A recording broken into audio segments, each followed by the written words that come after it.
guys, Breezy here at usapang update naman tayo regarding sa Rusi Sigma 250. At ngayong araw, ang topic natin ay gulong. Aray! Sa gulong. Gagamit. Sa gulong ang update natin ngayong araw. At papalitan nga natin. Kasi nga, luma na yung nasa Rusi Sigma 250 natin. Nakatambak lang yung motor at almost 2 years. Once a week lang siya magamit. Actually, minsan nga hindi na siya nagagamit eh. So yung gulong, dahil nga sa araw-araw na condition, ulan, init, araw, nababasa, natutuyo. So hindi na goods yung material nga dahil nga nakatambak lang siya. So yun nga yung sinasabi ko sa inyo. Kapag ang isang gulong natambak sa isang lugar na paiba-iba ang temperatura, magkakaroon na epekto yun sa goma. Oh no! So maaari siyang tumigas, maaari siyang magbakbak, maaaring masira yung materials dahil nga paiba-iba yung nangyayari sa kanya. Kaya nga tayo may tinatawag na room temperature lang palagi, or hindi dapat nababasa, or hindi dapat nakabilad sa araw ang gulong para mas lalong tumagal yung lifespan ng gulong. So ngayong araw, papalitan natin yung gulong at as always, Corsa R93 yung ginagamit natin when it comes to sports bike, naked bikes, at syempre pag mga adventure naman, yung Cross S naman ang ginagamit natin. Tapos R46, R26 naman sa mga underboats. So ngayong araw, Corsa R93 set ang ikakabit natin sa Rusi Sigma 250 natin. Ngayon may mga magtatanong na naman dyan, Breezy, bakit mo pinipisahan ng maganda yung luma o bulok mo ng motor? Well, kung para sa inyo walang halaga yan, para sa akin malaki ang halaga yan.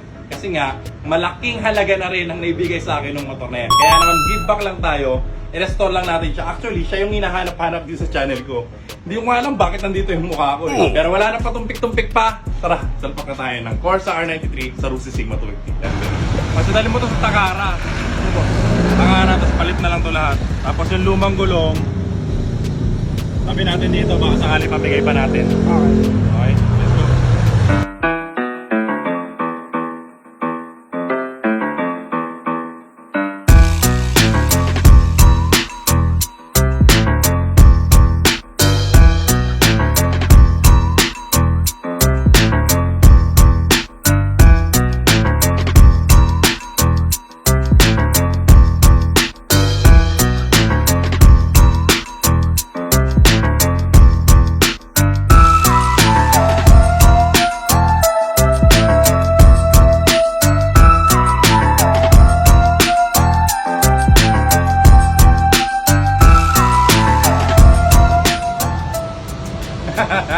Kinikilig na naman ako kasi ang pugi. So napalitan na nila sa Takara tires. Naikabit na nila yung bagong Corsa R93 na gulong sa Sigma 250 natin. At tignan nyo, tikas ng tindig.